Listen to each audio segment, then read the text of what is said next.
helping a user with what is actually a relatively common request, remove chosen dropdown options from future dropdowns.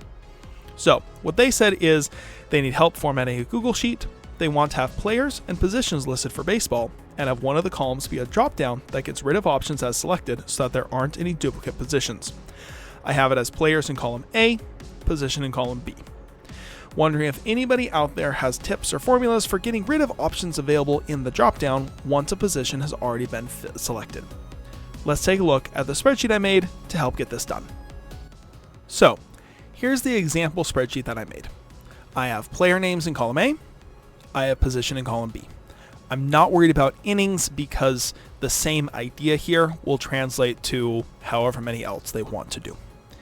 Over here in column E, I have all 20 available positions. Now what I want to do is create a drop down here in column B, well, a drop down in each cell of column B. And then as we select options, I don't want those selectable for any future drop down. Okay?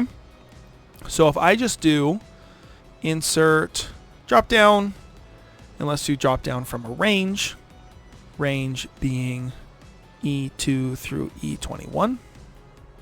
That works, but if I put Timmy as pitcher, then pitcher is obviously still available. I can set multiple people to pitcher. That's exactly what they're trying to avoid. So instead, I'm going to put a formula here in column F. That's going to be a filter function, and I'm going to filter all of the positions using a count if function. I want to count if any of these positions appear in column B. So that's going to be count if B2 through B21, E2 through E21 equals 0. So this gives me everything from column E that does not appear in column B. Let's go test this without the dropdown. I'm just going to put catcher here, and we can see that catcher is removed from the remaining. Same thing if I take setup pitcher, that's removed. Great. So the formula, the filter formula here is working. Let's clear these out.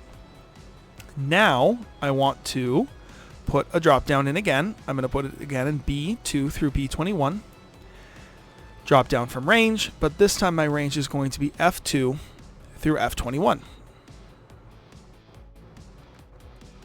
There's all of them. Excellent. Now, if I select Timmy as pitcher, then pitcher is no longer available to choose. Ashley is shortstop. Ethan is going to be left fielder, and those continue to be removed from the available options. Now, the only shortcoming of this method is that every single drop-down is pointing at the same range, which means that pitcher is no longer in the range that this drop-down is looking at. So, this method does always come up with an invalid flag because whatever you select is no longer available to select. I hope that makes sense. If I look in here, pitcher does not appear in the value selectable because it's not in this range anymore, right? It's gone, and this is pointing to this just as much as any other drop down is. The only ways I know around that is to either create a range for every single cell, which gets extremely long and drawn out, or to use a script. So if you're willing to live with the little invalid flag, this is a great way to do it. So it's not the best if you have to share this sheet to a bunch of people who might get confused about that, but as long as it's for you or a small team, or you can just explain that that's what's happening, this works great. It's also the case that if I remove pitcher, it's back into the list and I can select it again.